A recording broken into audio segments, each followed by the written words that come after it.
নমস্কার বন্ধুরা, Shilpi's tasty food রেসিপিতে সবাইকে স্বাগত। আজকে আমি ডালের বড়া দিয়ে সজনে ডাঁটা আলু বেগুনের ঝোল রেসিপি আপনাদের সাথে শেয়ার করছি। এই রেসিপিটা খুবই টেস্টি হয়ে থাকে। তো চলুন দেখে নেই আজকে আমার এই রেসিপিটা। আমি এখানে 7-8টা সজনে ডাঁটা নিয়ে নিয়েছি। এগুলোকে কেটে নেব। মাঝখান দিয়ে হাফ করে এভাবে আমি আঁশটা ছাড়িয়ে নেব।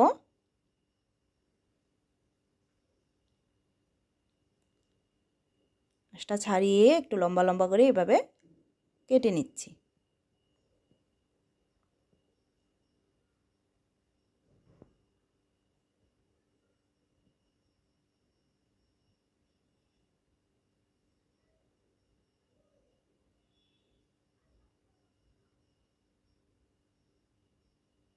এরকমভাবে করে আমি সবগুলো সজনে ডাঁটাকে কেটে নেব।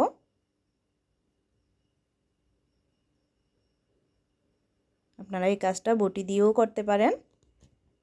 সজনে ডাঁটাগুলো কেটে নিলাম। এবার আমি দুটো আলু এভাবে খোসা ছাড়িয়ে নিয়েছি। আলু দুটোকে মাঝখান দিয়ে এভাবে কেটে নিচ্ছি। এরকমভাবে আলুগুলোকে একটু পাতলা করে কেটে নিচ্ছি।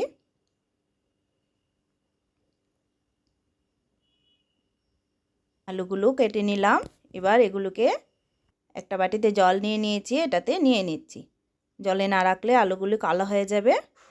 এবার আমি একটা বেগুন নিয়েছি, বেগুনটাকেও কেটে নিচ্ছি।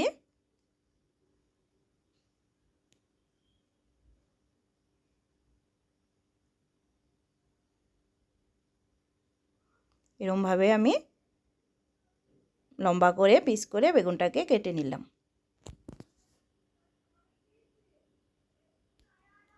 বেগুনটাকে সাইডে রেখে দিয়ে আমি মসুর ডাল নিয়ে নিয়েছি। মসুর ডালটাকে আমি 2-3 ঘন্টা আগে জলে ভিজিয়ে রেখেছিলাম। এবার এটাকে একটা মিক্সিং জারে নিয়ে নিচ্ছি। মসুর ডালটাকে পেস্ট করে নেব। পেস্ট করে নিলাম ডালটাকে। এবার একটা বাটিতে নিয়ে নিচ্ছি।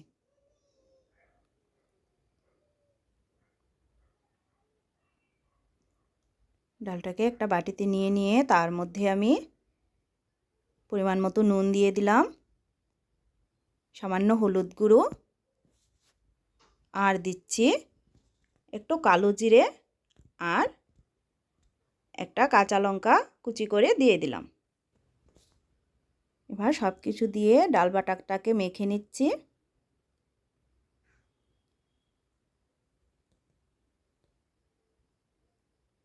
ডাল বাটাটাকে মেখে নিয়ে সাইডে রেখে দিয়ে আমি একটা মশলা রেডি করে নেব। তার জন্য মিক্সিং জারে আদা দিয়ে দিচ্ছি, আর 6-7টা কাঁচা লঙ্কা দিলাম, আর দিচ্ছি 1 চামচ ধনে গুঁড়ো আর 1 চামচ জিরে গুঁড়ো। আমি এই রান্নাটা সম্পূর্ণ নিরামিষ করছি।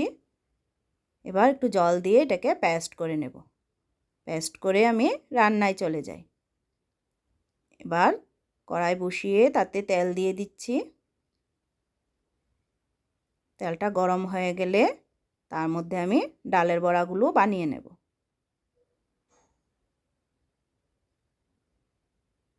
এভাবে একটু একটু করে নিয়ে বড়ার আকারে দিয়ে দিচ্ছি।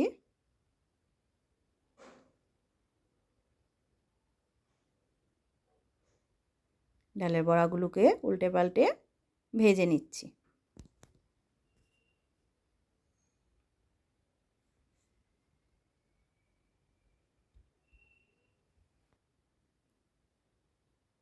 ডালের বড়াগুলোকে উল্টে দিচ্ছি।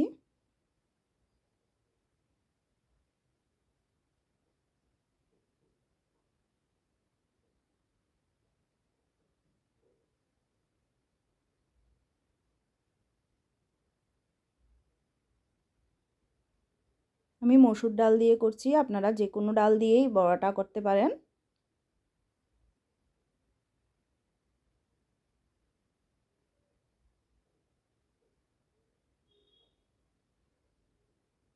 ডালের বড়াগুলো ভাজা হয়ে গেছে। এবার নামিয়ে নেব।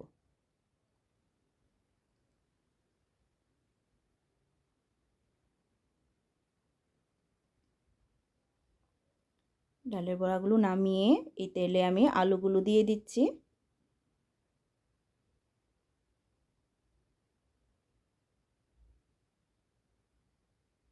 আলুগুলো দিয়ে তার মধ্যে আমি সামান্য পরিমাণ নুন আর হলুদ গুঁড়ো দিয়ে দিচ্ছি। একটু ঢাকা দিয়ে আলুগুলোকে ভেজে নেব, তাহলে হাফ সেদ্ধ হয়ে যাবে আলুগুলো। ঢাকনাটা খুলে নিচ্ছি, আলুগুলো নেড়ে দেব।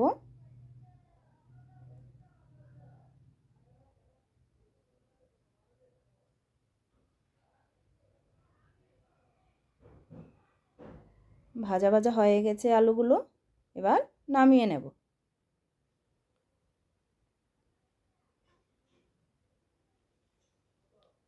আলুগুলো নামিয়ে তাহলে আমি বেগুনটা দিয়ে দিচ্ছি।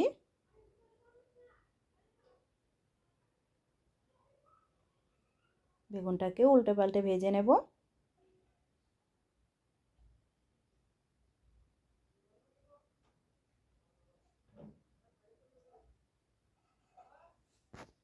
বেগুনগুলোকেও উল্টে পাল্টে ভেজে নিলাম, এবার নামিয়ে নিচ্ছি।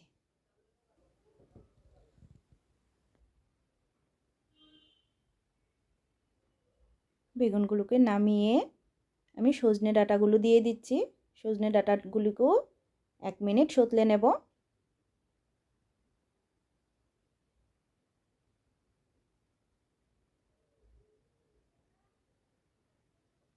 সজনে ডাঁটাটাকে 1 মিনিট সতলে নিলাম, এবার নামিয়ে নিচ্ছি।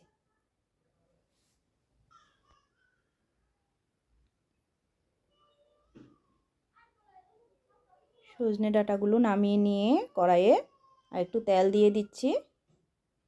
তার মধ্যে একটি তেজপাতা আর দুটো শুকনো লঙ্কা দিয়ে দিচ্ছি। তার মধ্যে সামান্য 5 ফোড়ন দিলাম। ফোড়নটাকে নেড়ে নিয়ে তার মধ্যে আমি যে পেস্টটা করে রেখেছিলাম এটাকে দিয়ে দিচ্ছি। মিশিয়ে নেব। মিশিয়ে নিয়ে তার মধ্যে সামান্য পরিমাণ হলুদ গুঁড়ো দিলাম, হাফ চামচ লঙ্কা গুঁড়ো আর স্বাদ মতো নুন দিয়ে দিচ্ছি। এবার সব কিছুকে মিশিয়ে নিচ্ছি। সব কিছুকে মিশিয়ে নিয়ে আমি আলু, বেগুন আর সজনে ডাঁটাগুলো দিয়ে মশলার সাথে একটু কষিয়ে নিচ্ছি।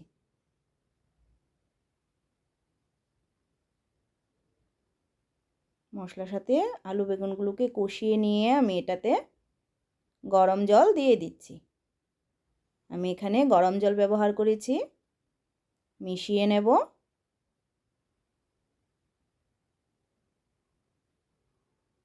এবার এটাকে একটু ফুটতে দেব। ফুটে উঠলে তার মধ্যে আমি ডালের বড়াগুলো দিয়ে দিচ্ছি। একটু মিশিয়ে নিয়ে এটাকে আমি ঢাকা দিয়ে দেব 5 মিনিটের জন্য। ঢাকনাটা খুলে নিলাম, এগুলোকে মিশিয়ে নিচ্ছি। আমাদের ডালের বড়া দিয়ে সজনে ডাঁটা আলু বেগুনের তরকারি মোটামুটি রেডি হয়ে গেছে। 2-3 মিনিট ফুটে উঠলে তার মধ্যে আমি গরম মশলা দিয়ে দিচ্ছি। গরম মশলাটাকে মিশিয়ে নেব। রেডি হয়ে গেছে আমার ডালের বড়া দিয়ে সজনে ডাঁটা আলু বেগুনের তরকারি। এবার নামিয়ে সার্ভ করে দেব। তো আমার আজকের রেসিপিটা আপনাদের কাছে ভালো লেগে থাকলে ভিডিওটিতে একটা লাইক করবেন। নতুন বন্ধুরা চ্যানেলটা সাবস্ক্রাইব করবেন। দেখা হচ্ছে নেক্সট ভিডিওতে। সবাইকে ধন্যবাদ।